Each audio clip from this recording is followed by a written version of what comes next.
Christmas book. On a dark night long ago in a far country, some shepherds were keeping watch over their sheep.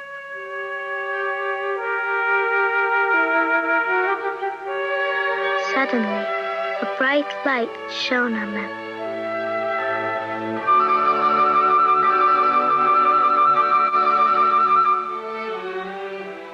It was an angel who told the shepherds that a baby had been born in Bethlehem, a baby called Jesus, who would bring happiness to the world. They would find him in a stable, lying in a manger. The sky was filled with angels praising God. The shepherds and their sheep watched in amazement. The angels vanished, and the night was dark again.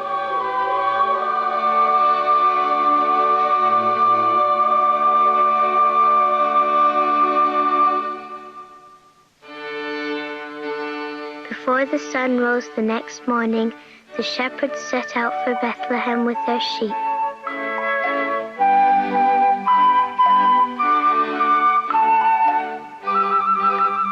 In Bethlehem, they saw a bright star shining down on a stable. The shepherds stood near the stable. "Can this be the place?" they asked each other. The sheep gathered round them. While their sheep grazed outside, the shepherds went into the stable. There, lying in a manger, was Jesus, with Mary and Joseph nearby.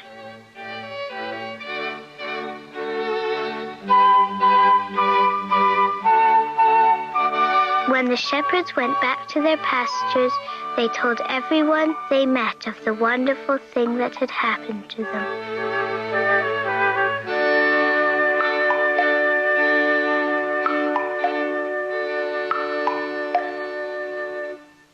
News of the birth of Jesus reached 3 kings in the east. On swift running camels, they set out to find the baby. When they reached the stable, they took out from their saddlebags the gifts they had brought for him. One gave him gold, one gave him frankincense, and one brought him myrrh. Mary took Jesus in her arms and asked the 3 kings what sign had led them to the stable to see her son. The 3 kings told her that in their countries to the east of Bethlehem, they had seen a bright new star in the sky. They had followed it across deserts and through towns and villages until it came to rest over the stable.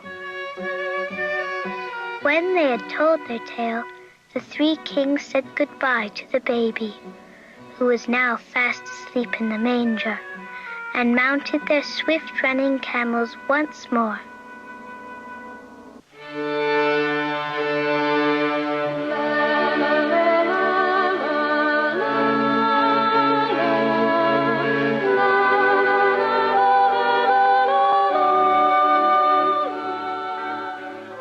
Mary and Joseph stood at the door of the stable and watched them ride away, back to their homes in the east. All over the world, people tell the story of the bright star which guided the shepherds and the 3 kings to the stable where Jesus was born. And that is the story of Christmas.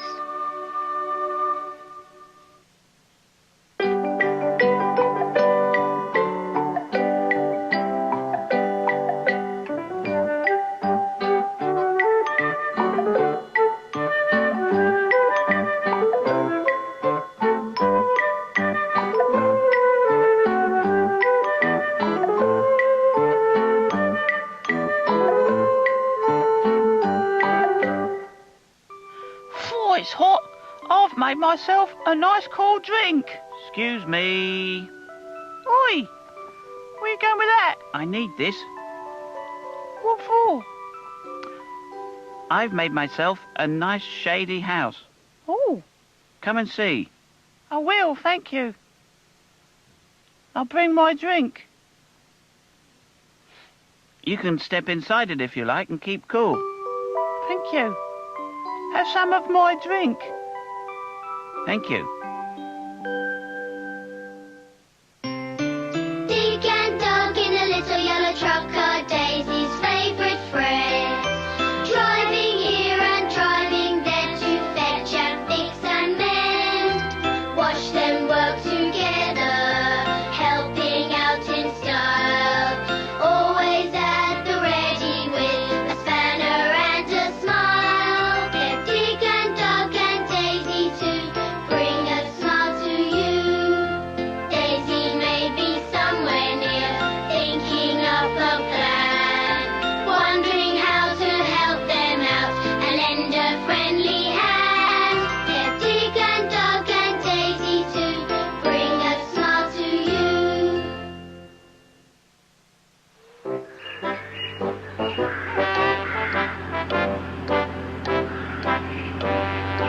The mayor and Daisy were on their way to a special occasion. Is it someone's birthday? Asked Daisy. The mayor said it wasn't. Is somebody getting married? The mayor said it wasn't that either. And just as she was about to tell Daisy what it was, her car started making a funny noise. At the tractor factory, everyone was busy cleaning and polishing.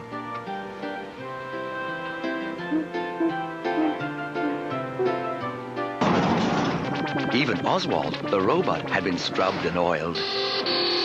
Dick and Doug knew it was a special occasion, but they couldn't remember why. It's not someone's birthday, is it? Asked Dick. They all said it wasn't. Is someone getting married? Asked Doug. No, it wasn't that either. Suddenly, Mr. Packard arrived with a very important announcement.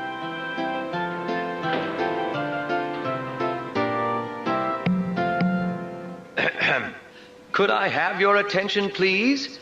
This is a very important announcement. Today is the day when we finish making our 100th tractor, he said. And what's more, Mr. Packard continued, the mayor is coming to help us celebrate.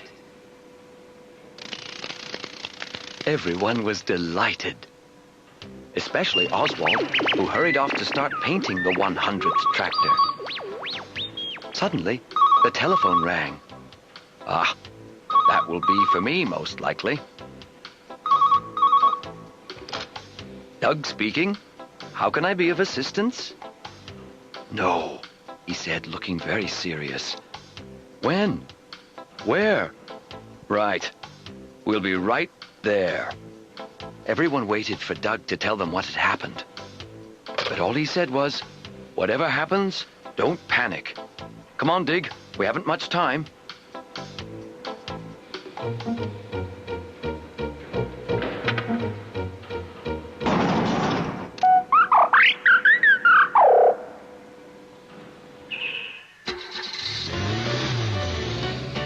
What's it all about, Doug? The mayor has broken down, he said. Dick thought for a minute. We've never mended a mare before, he said. Have we got the right tools? Her car's broken down, silly, said Doug. And if we don't fix it and get her to the factory, there'll be no party. Right, said Dick. Let's get a move on.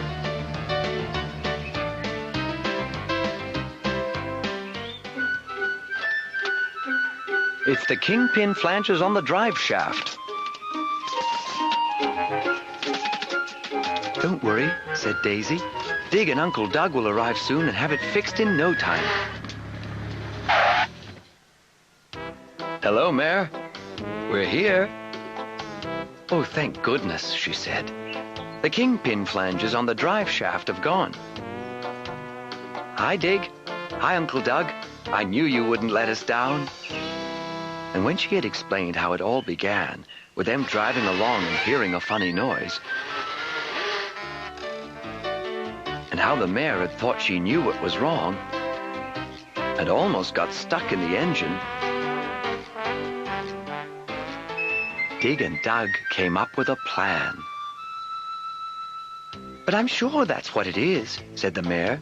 "The kingpin flanges on the drive shaft have gone." "Now don't worry, Mayor.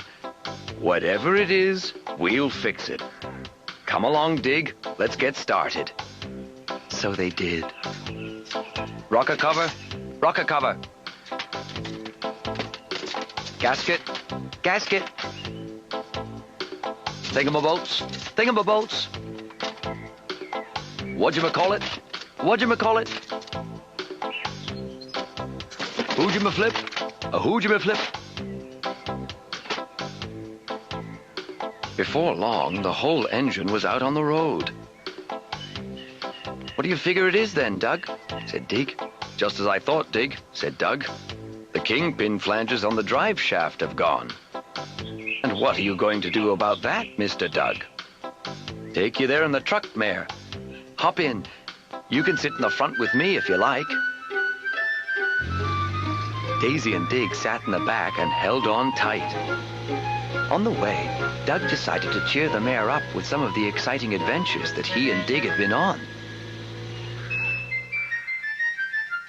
Like the time when Mrs. Stubble took the tractor for a ride. Or when Farmer Stubble appeared in a pile of turnips. Or the time when Dig and Dug found themselves on top of a building. And how Dug rescued Dig from the cement. How dangerous it was being night watchman. And how sad it was when their trailer got squashed. And the time they got carried away in the factory. And how Oswald the robot had stopped working. The Mayor so enjoyed hearing the stories, she forgot all about her broken car. And suddenly found herself at the factory. "Hello, Mr. Packet." "We're here." Mr. Packet was delighted. And so was everyone else. "Hello, Mayor." They cheered back. But then Oswald appeared and was very upset about something. "Oh, no," said Mr. Packet suddenly. "Oswald says he's run out of paint." Luckily, Dig, Dug, and Daisy knew just what to do. "You look after the Mayor and leave this to us, Mr. Packet. Come along, Oswald." While Dig went to get some paint from the truck, Dug and Daisy took Oswald inside.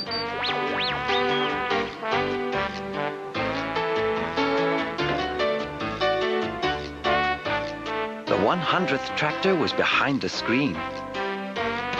"It won't be long, just giving it a last lick of paint," said Dug, as everyone waited for the big moment.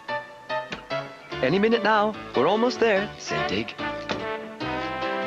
Just when they thought it would never happen. "Everybody ready?" shouted Daisy.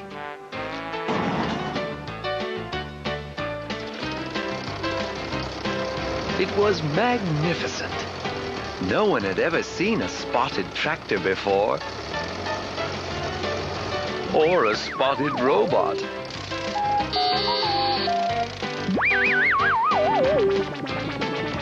"I declare this to be the best 100th tractor in the world," said the Mayor. "And it's all thanks to Dig, Dug, and Daisy," said Mr. Packet, getting out his camera.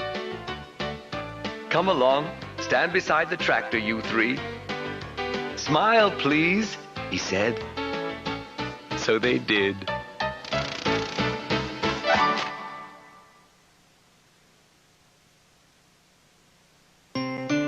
Dig and Dug in a little yellow truck are Daisy's favourite friends. Driving here and driving there to fetch and fix and mend. Watch them work together, helping out in style. Always at the ready with a spanner and a smile.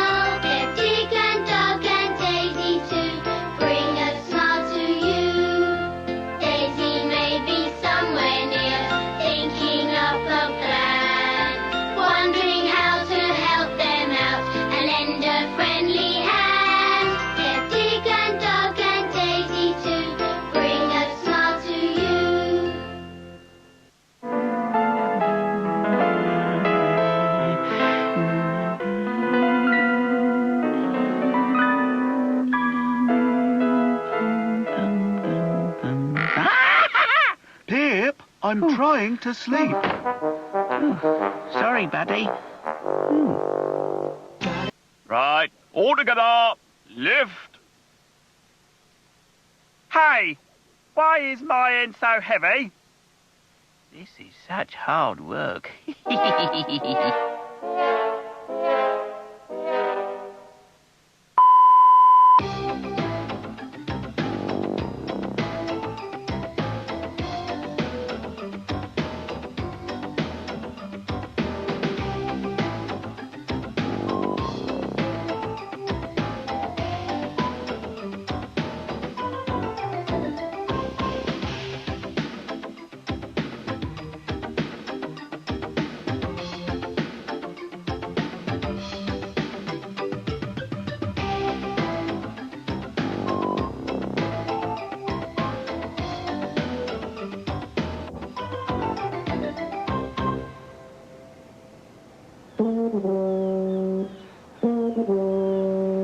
Oh, hello. The Big Harbor Band is going to be in a parade, and I'm practicing. You hear that? There's a big ship coming into the harbor. Oh, I'll tell you, there's nothing I like better than watching the ships coming in and out of the harbor, but... I should keep practicing. I'm the only tuba player in the whole band. All my friends are counting on me. Fodak, he'd tell me to keep practicing. You see, he found out that if you can do something special, then it can be really special to all of your friends, too.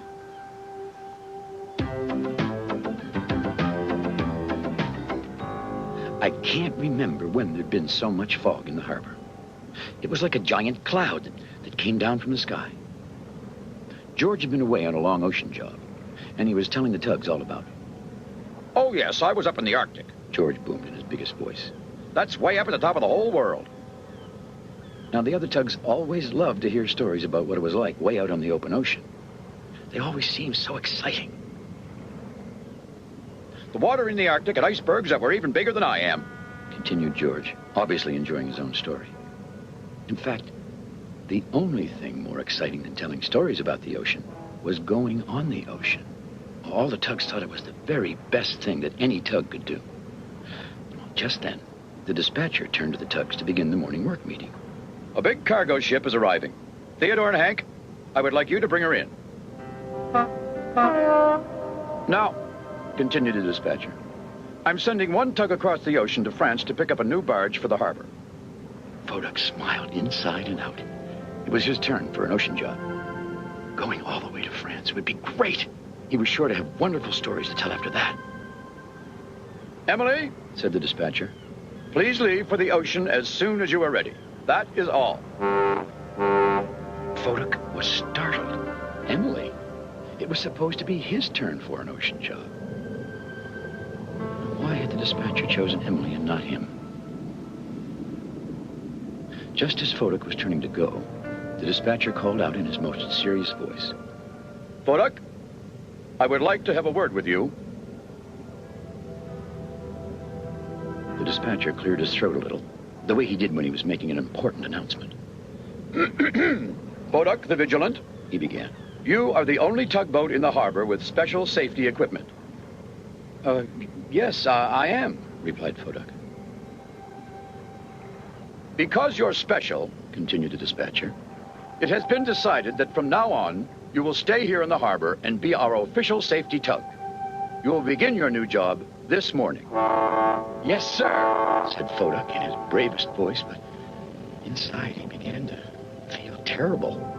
All he could think of was those awful words, stay in the harbor. That meant he couldn't go out on the ocean again. As Emily left the harbor for her long ocean voyage to France, she gave a farewell whistle. The sound of Emily's whistle saying goodbye made Fodak feel even worse. He wished he were going all the way across the ocean. And instead, he was going on his first safety patrol, all the way across the harbor. It was all because he was special. Right now, being special didn't feel that good. Maybe staying in the harbor won't be so bad, he thought, trying to cheer himself up. Maybe there are lots of things for a harbor safety tug to do. Kodak floated along through the fog. Something could be floating on the water, he was thinking. And a ship might not see it through all this fog. That could be dangerous. Kodak listened carefully to a special sonar machine. Now, the sounds from Kodak's sonar machine told him if he was close to anything in the water. You know, even when he couldn't see it with his own eyes. Right now, his sonar machine made a slow, poing, poing sound that meant there was nothing close by.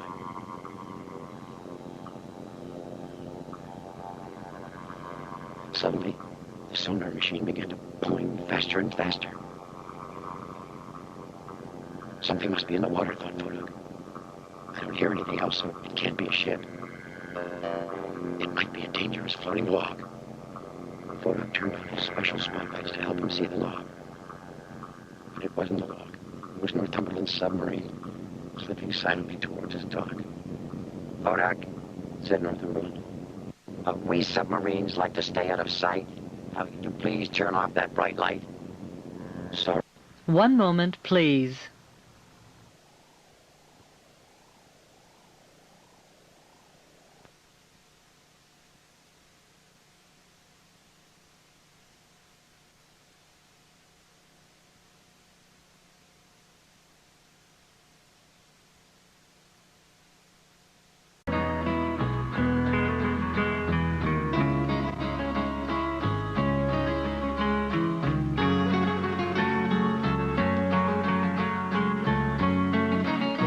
This time, our friends Theodore and Hank were starting to help a cargo ship into the harbor with Petra, the pilot boat, who was there to guide them along.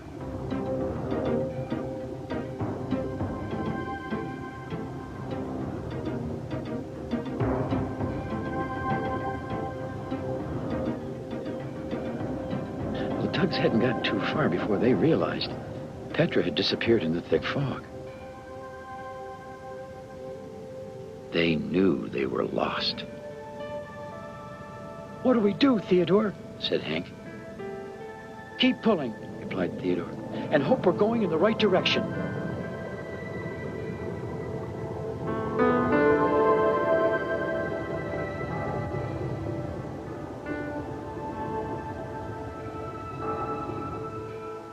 A rocky point has a light on it to warn ships away from its dangerous rocky shore.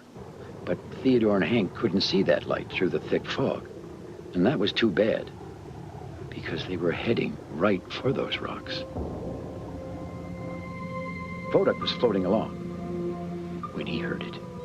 His special sonar machine was telling him that something was out there in the water, and it sounded like something big, moving straight towards Rocky Point.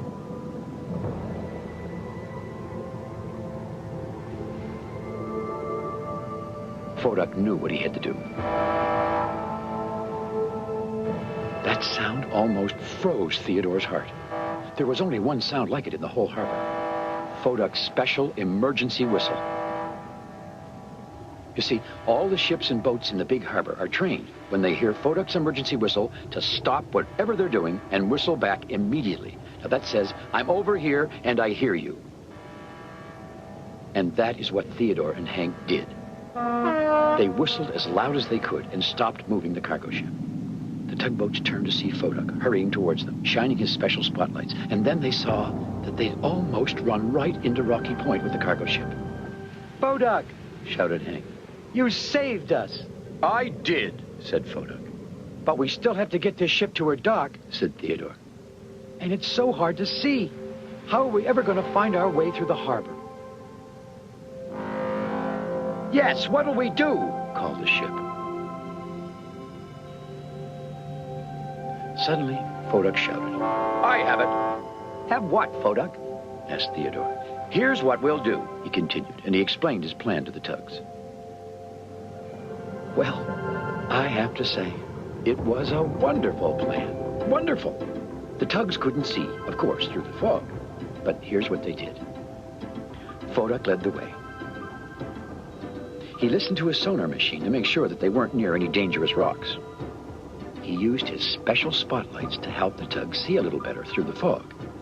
And every so often, he blew his emergency whistle to warn anyone nearby that they were coming.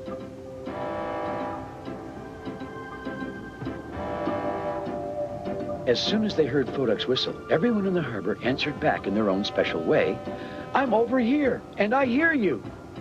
And that way, the tugboats knew exactly where they were. "That's Bedford Bowie," shouted Theodore. "He's always guarding the entrance to the harbor. We're getting closer."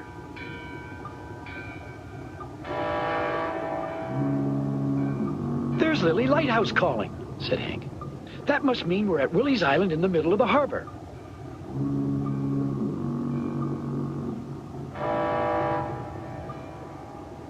Next, they heard a soft toot, and they all knew who that was. "Fillmore," said Theodore. "And Philip," shouted Hank. "We're almost at the cargo docks." "Keep," said Fillmore. "Going," concluded Philip. "Almost home, tugboats," called Benjamin. "Almost home." Using his special equipment, Foduk led the way, straight as an arrow through that foggy harbor. "We're doing it," shouted Hank. "We're doing it. Good work." Soon the tugs were safely at the cargo docks with the ship.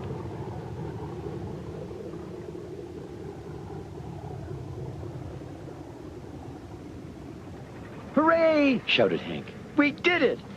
"Thanks to Foduk," smiled Theodore. "You found us and brought us in with your special equipment."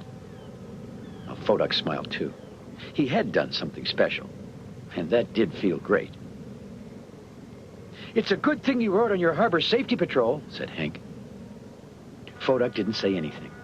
At first, he hadn't wanted to be the harbor safety tug.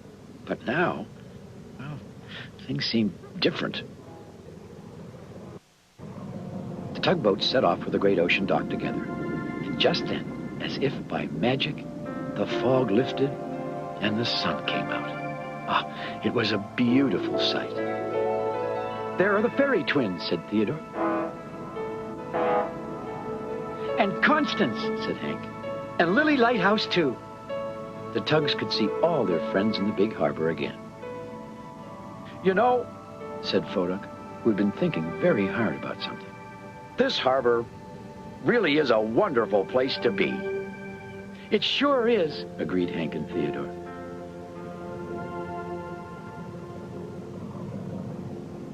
"And maybe, quite possibly," Foduk said quietly, "it will be a wonderful place to be the official harbor safety tug. A wonderful place indeed." You know, Foduk has been our special safety tug ever since. Oh, we're all very happy to have him with us here in the big harbor. You know something? Foduk is too. Well, I better get back to practicing my tuba. I wouldn't want to let down my friends in the big harbor band. Besides, the parade is tomorrow. Well, thanks for visiting us here in the big harbor, and we'll see you all again next time. So long. Wait a minute, parade. That means marching. I've never tried marching and playing at the same time. No time like the present, I guess.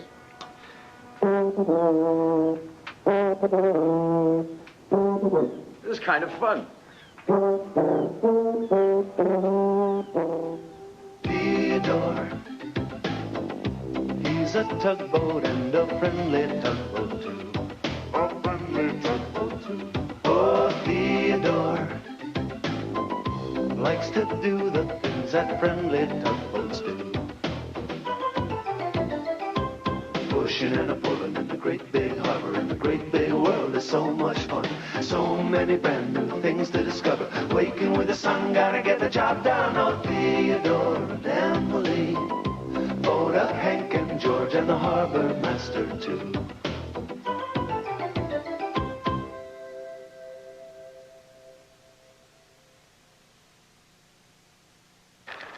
Another one. And a little bit more.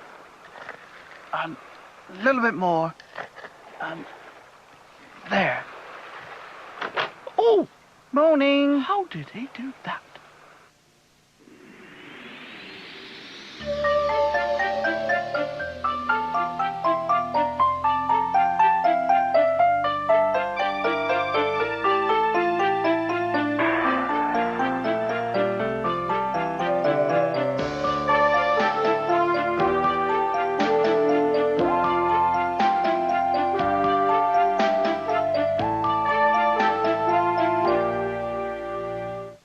not here.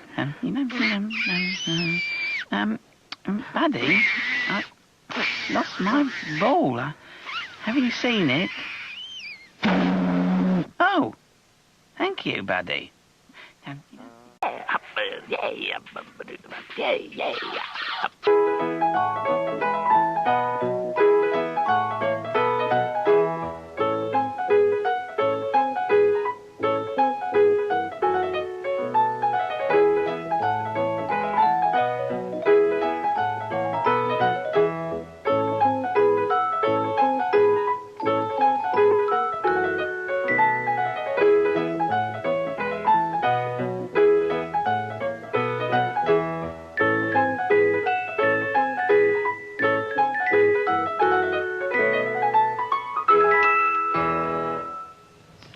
Hi. Hey, guess what? We're playing a game. Annie's here, and we're playing a hiding game. Each one of us is going to hide two things, and the other one has to find them. But the other person doesn't know what the two things are. Annie's coming. I better just put these... Okay, Mr. Dressup, I finished hiding my things, so it's your turn. All right, but you can't look. No, I won't I've got them behind my back. All right, don't I'll look close this my way. eyes. What? I won't peek. I'm not peeking. Good. I'm not peeking. All right. No, I don't mean all right. I mean, I've got one of them. Don't look. Are you finished yet?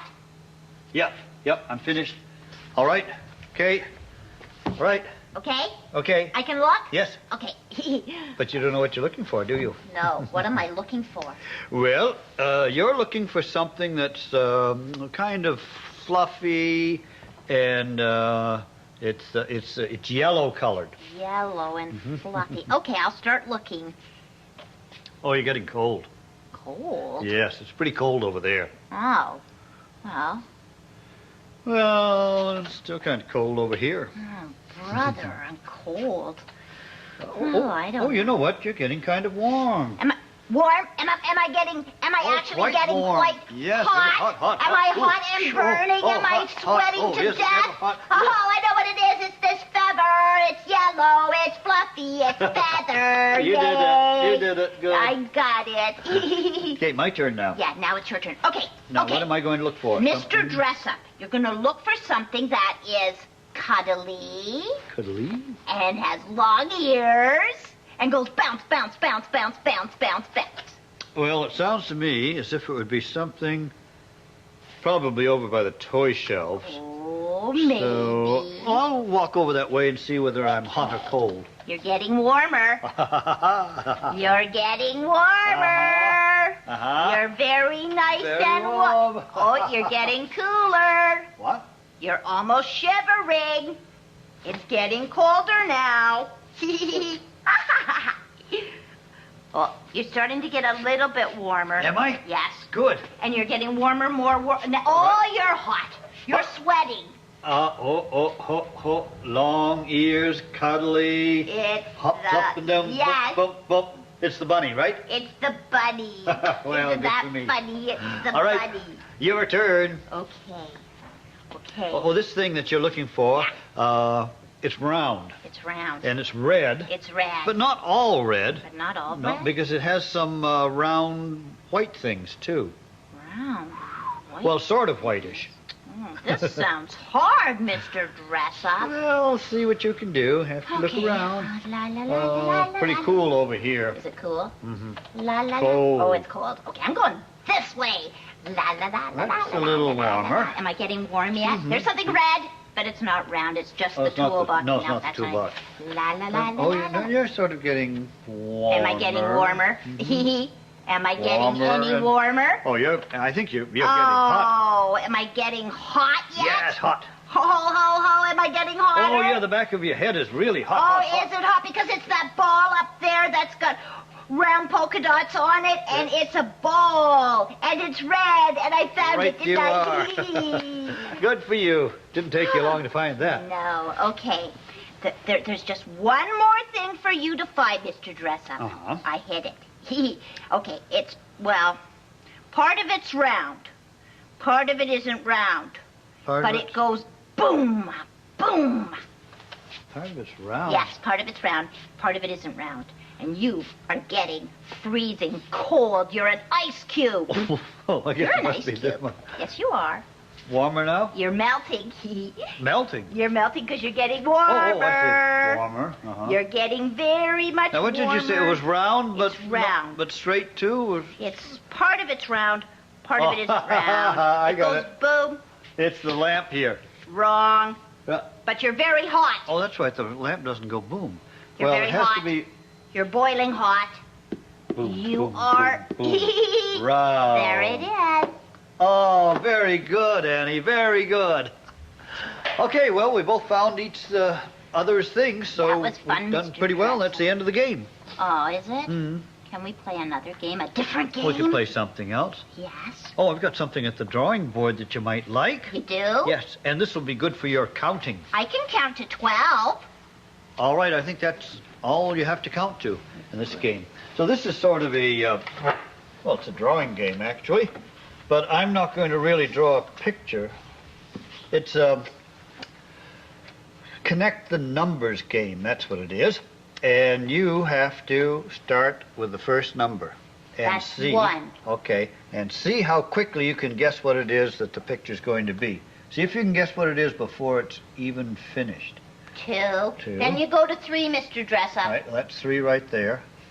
So it's a Ready? pointy thing. Go to 4. Maybe a clown's hat.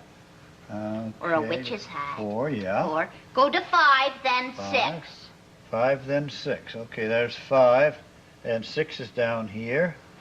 Hey, 6. go to 7. Go to 7. 7's up there.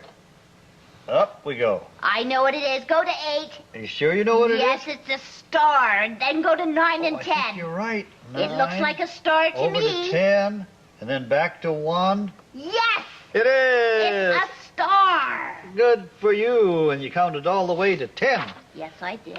All right. Oh, this one you're going to have to count even further than 10. And let's see if we can find the 1. There's the 1 right there. All right, 1. Go to And 2, then whoop. 3. 2. Then 3. Yes. Okay. Then go to 4. Okay, 4 is way up there. I don't know what it is. Go to 5. 5. Can't guess what it is yet? No. Neither can I. That's 5. 6. 6. Oh, 6 is up above 5. Go to 7. That's the next number, all right. 7. Then go down to 8. 8's the next number after 7. I What don't comes know after what 8? it is. Go to 9. 9. Uh-huh. And then after 9, you should go all the way down to 10. And that's down there. So down we go. Oh. Getting any ideas about it, what it might be? Well, I'm not sure yet, but well, go to 11. 11. Hey, it's starting to look like something. Go to 12. I think I know. I think it's a house, because that's a chimney on top. Ah, I think you're right, yes. So let's put some smoke coming out of the chimney. And we'll take 12 back to 1. And it does look like a house to me. It looks like a house. I like this game. Well, you did a nice job, Annie. Nice job of counting and, oh. Did you put this here? No. You didn't put this here? No, what is it, Mr. Dressup? Well, it looks to me like sort of a piece from a puzzle. See? Puzzle? Yeah, that's the corner. puzzle? Yeah. Oh, well, there's this notes with it. What does it say? Oh. It says, here's the piece to a puzzle that is wonderful to see. When you find the other pieces, I'm sure you will agree. Wow, find the other pieces. Yes. So this is part of a picture of something or somebody. Whoever left it wants us to find the rest of the puzzle, I'm sure. But who? Who wants us to? Who? It's a mystery. A mystery. Well, you know what? If it's a mystery, Yeah. we should be detectives and, solve the mystery, find out how it comes out. Yeah. Yes, so do you want to dress up like a detective? I do, and you know what? What? I think I saw a really good detective hat upstairs. Can I go get it? You certainly can. Okay. And I'll look in the tickle trunk for a detective hat or coat or something for me. Okay. All right, see you in a little while. Okay. Oh, I just thought of something.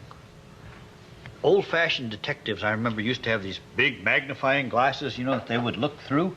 to find clues to the mysteries? Well, I don't have a big magnifying glass, but I bet I could make one. Yeah, while Annie's looking for her hat, I'm going to see if I can. This would make a pretty good handle for a big magnifying glass. Oh, I've got an idea. This could be the round part, except I have to make a hole in it, of course, so I can see through it. But I can do that with the scissors. I'm going to start right here. Give a little snippy snip. With a snippy snip and a cutty cut, my scissors cut the paper through. With my thumb and finger holding tight, they cut where I want them to. Snippy, snippy, snappy, snappy, snap, snap, snap. See them eat the paper up. Snippy, snippy, snappy, snappy, snap, snap, snap. See them eat the paper up. And there we are. We have a nice thing to look through. And so this part can go here. Maybe I should make the handle just a little fancier, don't you think so? Because I have some nice green tape here. I think this would look pretty good on there. That piece should be long enough. Yeah, I'll put it right around here like this.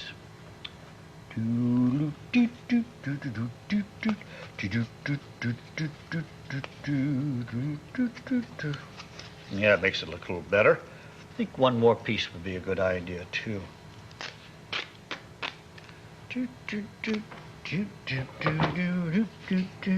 Put this piece right here.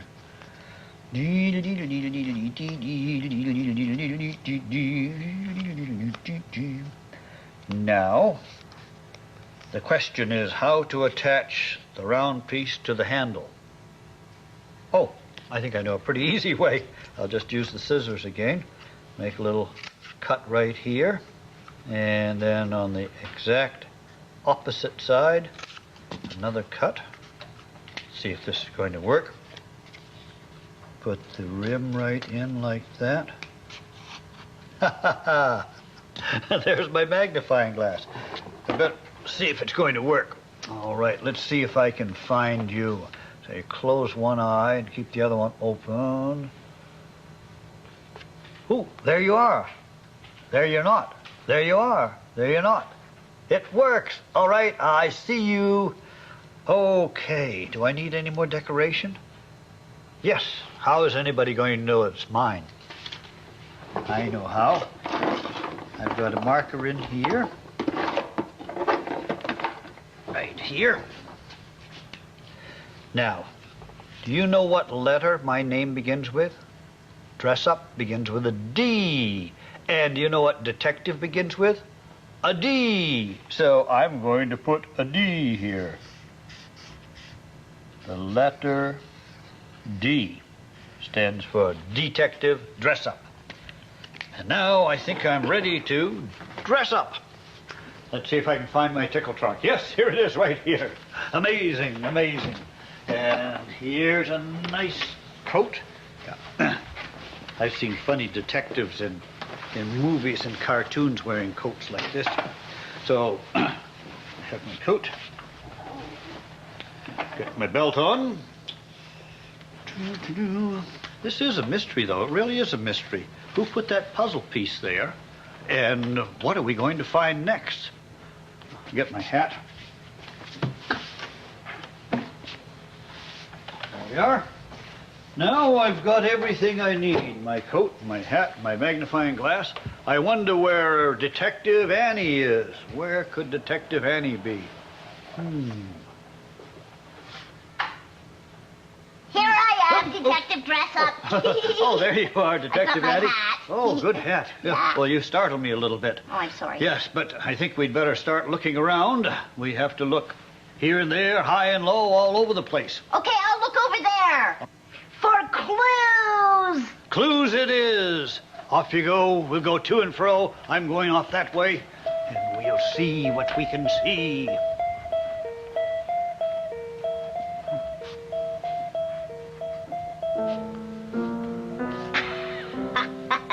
Isn't this great? I'm the one who's hiding the puzzle pieces. Oh, it's so much fun watching Annie and Mr. Dressup look for them, isn't it? Well, I'm going to go and hide some more. Don't give me away. Shh. I thought I heard somebody talking. But no, it must have been my imagination. Well, better look for more clues.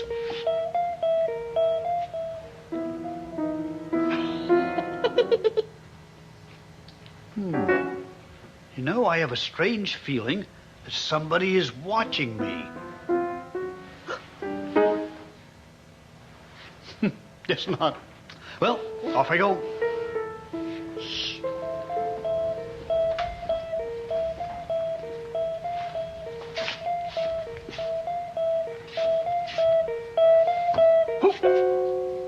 Another puzzle piece. But there's no note with it. Detective Dressup, come quick! That's Detective come Annie. quick! Maybe she's found something too. Yes, Detective Annie. Look, oh my look, goodness. What? Look, Detective Dressup, another puzzle piece. And I found one too. You did? Yes, and very interesting. Yes. Oh, but there's a note with yours. Yes. And yours says, now you have found another one. Yes. But the puzzle isn't done. In the garden you will see another piece of me. Outside. Outside. We have to go look outside in the garden. Well, all right, you go ahead and look outside. I'm just going to look around inside for a little bit more, and maybe we'll find another clue. Oh, and don't you worry. We'll find out who is that mystery puzzler. Yes. Okay, see you outside. All right. Let's see. Let's see.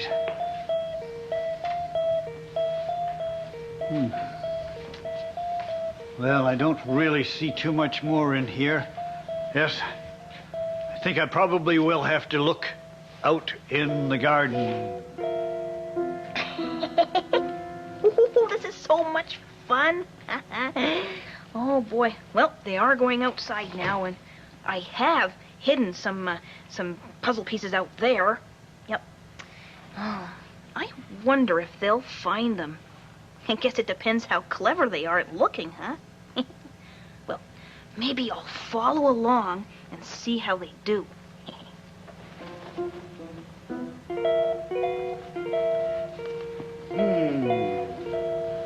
Just flowers. Nothing but flowers in the flower bed. No clues here. Well, what did it say? The garden. I'll have to look all around the garden.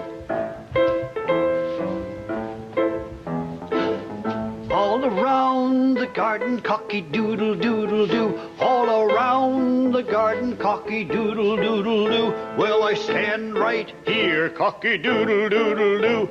And through the glass I'll peer, cocky-doodle-doodle-doo. All around the garden, cocky-doodle-doodle-doo. All around the garden, cocky-doodle-doodle-doo. Detective Dressup! Detective Annie. Yes, Detective Annie. Here I am. Here I am. Here I am. Oh, yes. Yes. What? Look what I found. I found another piece of the puzzle and another note. Another note. Look at this piece. It's it's very puzzling. Yes. Oh, let's see what the note says then.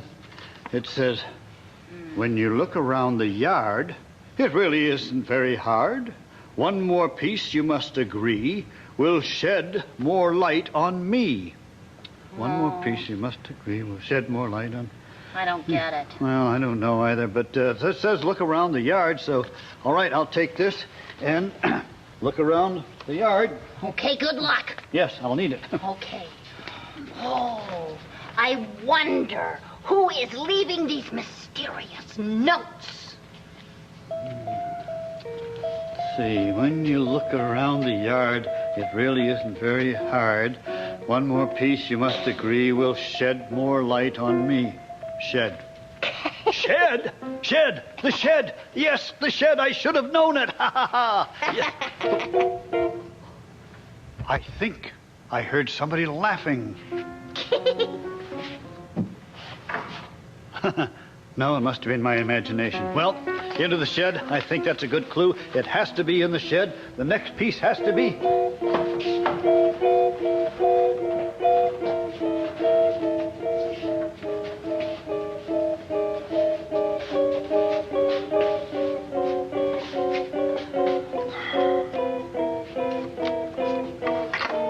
use. I looked everywhere in the shed, and there's nothing in here. I guess that wasn't a real clue after all. Oh, dear. Well, wait. I found it. It's another puzzle piece. And a note. I'll have to tell Detective Annie about this. Detective Annie, ooh, ow. Detective Annie, I found it. Detective what is Annie. it? Detective Dressup. What is it, Detective Dressup? Oh, there you are. Where are you? Yes, it is you. Yeah. What does it say? I found another puzzle piece. Oh. See? Oh. And the note. Help. And it says... It says... What? Now you are close to discovering just who the puzzler can be. Yes. For what you find inside the box will solve this mystery. Perfect. It's a nice rhyme. What we find inside the box. In the box. The box. What box? What box? I know. What? There's a box down here I was looking at before, but I didn't open it. Well, Detective Annie, you should have said so before. A box. This may be it. Open it. What do you find? Oh! It's another puzzle piece. Look at it. And it's got a letter on it. The letter U. I don't think so. I think that's a horseshoe.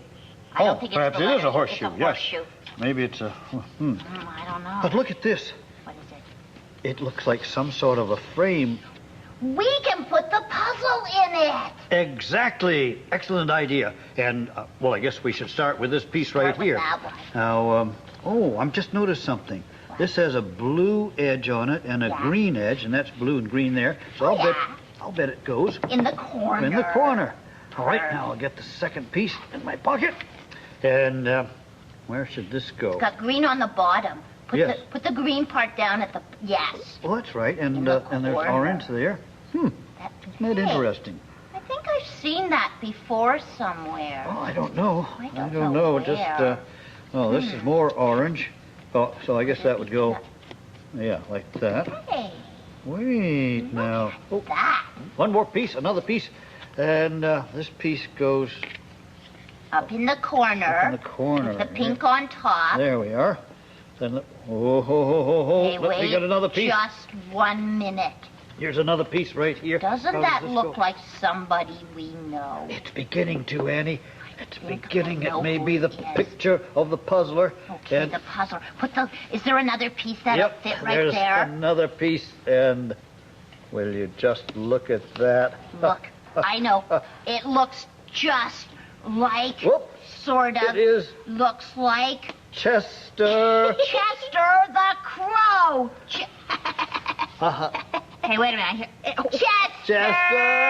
You're the one. Yes, I am. It's me. Oh, boy, did I ever surprise you two. Yes, you did.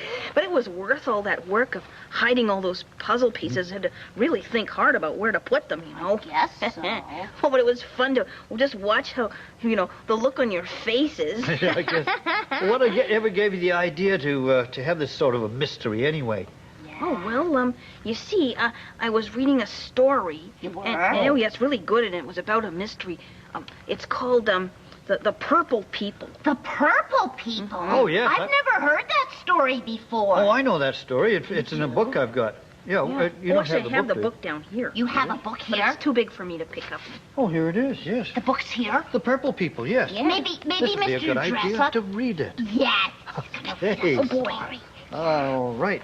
Yeah, I this like is your notes, too. Thanks. See where it starts. All right, here we are. Once upon a time, there was a land far away, and everybody who lived in this land was sort of a purpley color. They were the Purple People, and they were ruled by a purple king and queen. The queen's name was Penelope, and she just loved to eat grapes. In fact, all day long she would sit in the kitchen munching on bunches of grapes. It kept the royal gardeners quite busy growing those bunches of grapes for the queen. And now the king's name was Pelican, and he just loved to eat cakes. He was so busy eating cakes in his parlor that it was a wonder that he found any time to rule the land at all. He kept the royal bakers very busy baking all those cakes for him to eat. And one day, Queen Penelope asked the gardeners to bring her some grapes. But your majesty, there are no more grapes, said the chief gardener. Someone has eaten them all.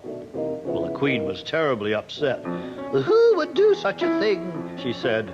Who would eat up all my lovely purple grapes? It was a mystery. The next day, the king went to his parlor. Bring me my cakes, he ordered the royal bakers. But your majesty, there are no cakes, replied the chief baker. What? Cried the king. No more cakes? Someone has eaten them all.